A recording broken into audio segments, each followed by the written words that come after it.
You know what really sucks? The number of vampire stat blocks in the monster manual. So here we are, we've got 8 brand new ones for you that you can download and put into your games whenever you want. Let's go ahead and get started with our first one right now. First up, we have the Blighters. These guys are nasty. You do not want to run up against a pack of these things because they swarm. And in fact, this particular stat block comes in 2 varieties. The single lone Blighter, which is a fairly easy target for pretty much any adventurer to kill. And then there is the swarm of Blighters. And this is the one that you do not want to get caught in the middle of. Now, if the term Blighter sounds familiar to you, that's because you probably listened to Impact Winter.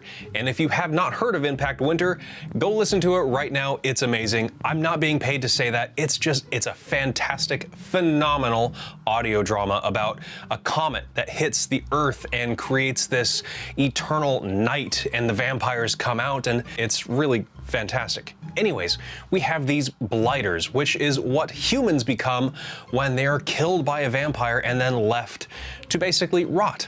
If the vampire does not turn them into a proper vampire or behead them or burn them, chances are they're going to rise up as this monstrous looking Blighter that is just completely feral and out of its mind hungry, and it will hunt down its prey to the ends of the earth if it has to. And the only way that you're going to escape a Blighter, which by the way is pretty darn fast, is you have to be even faster than the Blighter, or you have to be extremely cunning or extremely lucky. Blighters are such a terrible blight that even vampires kill them on sight. They don't like these things any more than humans do, so chances are you're not going to run into too many Blighters because even the vampires are helping keep the Blighter population under control. But when you do, oh boy, it's probably not going to be a great day for your characters.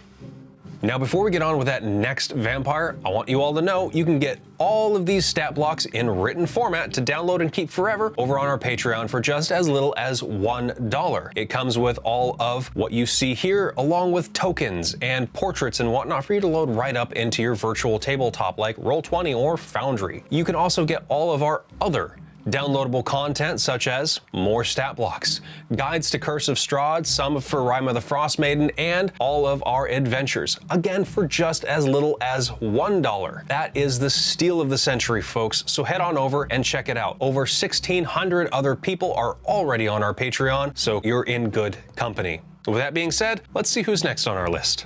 Next up, we have the Brooksa, or the Bruxa, or however you want to pronounce it. This is an arcane vampire. It's a vampire that has either studied the arcane arts or has brought over their talents from their mortal lives. Brooksa tend to be very ruthless enchanters. They have absolutely no regard for this thing that we like to call free will. So what they do is they will enchant a mortal, they will make that mortal kind of fall in love with them to the point where the mortal will do damn near anything to protect the Brooksa, even becoming their daytime protector, following every single order that they give without question, even to the detriment of their own health. The only real way to break a Brooksa's charm on somebody is to deal a significant amount of damage to them, which happens to be about 4 hit points, which coincidentally is how many hit points a mortal commoner has. So more often than not, if a Brooksa takes a mortal commoner as their daytime guardian, their paramour or whatever, that person's going to end up with a sword in their gut, dying and going, why? What happened? It's not a pretty picture. But beyond that, the Brooksa has some fairly potent magical capabilities that they can bring to bear in battle against your adventurers. Speaking of battling adventurers, one of the first things a Brooksa is going to do in combat is turn into a giant, grotesque bat monster. In that form, it gains a fly speed of 60 feet, which allows it to get out of melee range, fly way up above, and start slinging spells down on your combatants. It's a very dangerous opponent to be up against when you don't have any ranged capabilities or any cover. Next up, we have one of my personal favorites, the Harion. The Harion is a vampire minstrel, as it were. This is a type of vampire that uses its performative capabilities to charm en masse. For example, you could have a bard up in front of a crowd playing his lute or whatever instrument he happens to have, and he is gazing intently at the audience, as performers do, and the audience is giving them their rapt attention, whether they want to or not. You see, a Harion can charm up to 4 people at a time for 1 hour. And after the performance, Harions are known to take those particular audience members aside and, well, some of them walk away from this traumatic experience with their favorite performer a little lightheaded and paler than usual, and others don't walk away at all and they're never seen from again. There are even rumors of entire bands of Harion that form traveling troops that entertain entire villages. Well, those villages tend to not be villages anymore once that troop has rolled through. They're a bloodthirsty bunch. Now, as bloodthirsty as they are and as fond of working in teams as they are, Harion aren't exactly the bravest of souls. You see, their tactic, their preferred tactic, is to either A, support their hardier comrades with songs and ballads and whatnot and words of encouragement, or to run away and cast disguise self so that they can blend in with a crowd. They don't want to be on the front line, and survival is their first and foremost priority. Our next vampire is the Kashaga. This is a eater of the dead, as it were. It's not a vampire that you would typically think of.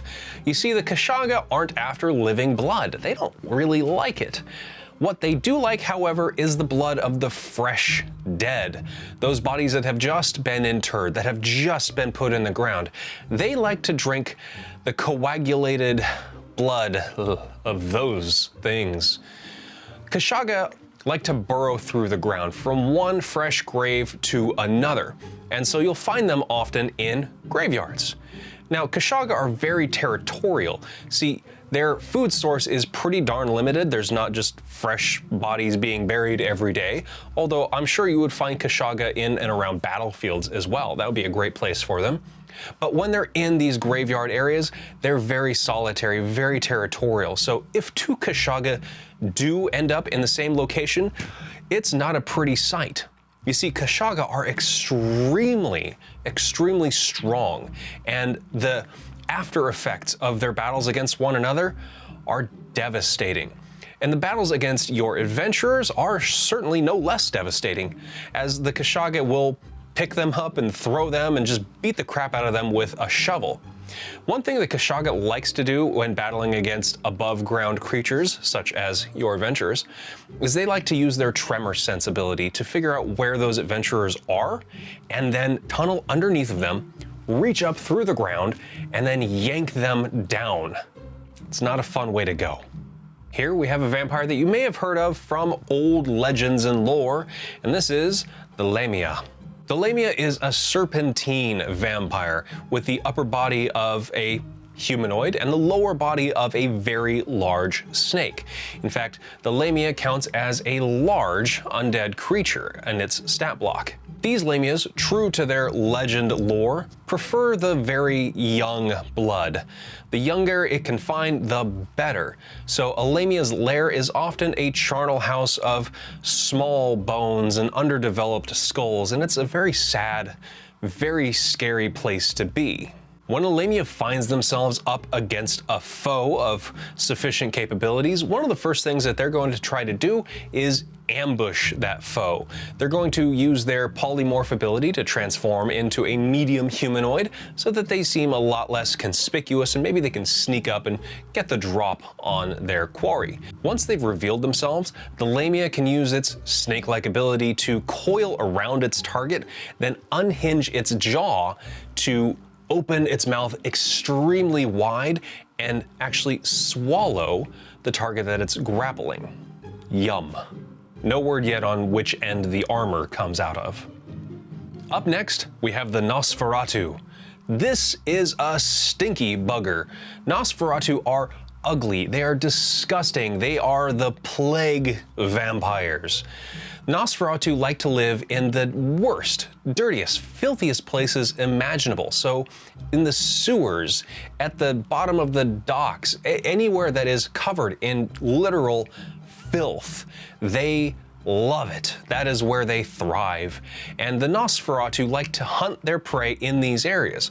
So any dirty urchins or dock workers or poor people or whatnot, the Nosferatu is all about that. Now they'll stalk their prey by shifting into their noxious gas form. And this is a very stinky kind of gas, a miasma, if you will. Once they have used this miasma, this horrible smell that is them, to drive their target into a remote location, then, and only then, will they reveal their true ugly selves and go in for the kill. When a Nosferatu finds themselves in combat with a capable adventurer, they are not shy about throwing hands, wrapping their arms around that adventurer and sinking their teeth into them. The reason being is even if the Nosferatu dies, they can transfer some of the diseases that they carry into that adventurer and kill them in the long run. Now, the Nosferatu is not as worried about self-preservation as some of the other vampires. They just want food. These guys are just a few brain cells shy of being blighters themselves. They're so darn feral. But if they're going to be taken out, they're sure as hell going to take somebody with them. Next up, we have the Ustrels. These are child vampires, children that have been turned into vampires. Ustrels like to work in groups, gangs as they would call themselves. They will pretend to be street urchins or helpless children in order to lure in the kind of heart, the people that would do anything to help a child in need or just can't resist going to check on a crying child. So the next time you hear a crying child in a dark alleyway, maybe don't go in there. It could be an Ustrel. Because Ustrels like to work in gangs, their stat block contains the pack tactics feature, which gives them advantage on attacks if they are near one of their allies. Now, if one of your adventurers happens to run up against a gang of Ustrels, one of the first things that they'll notice is those Ustrels like to pile on. They will grapple one after the other onto their target because even the strongest of adventurers can be dragged down if enough children are hanging onto them. And from there, they all dig in, trying to drain this target as quickly as possible all together. Groups of children are scary even at the best of times, and Ustrels are no exception.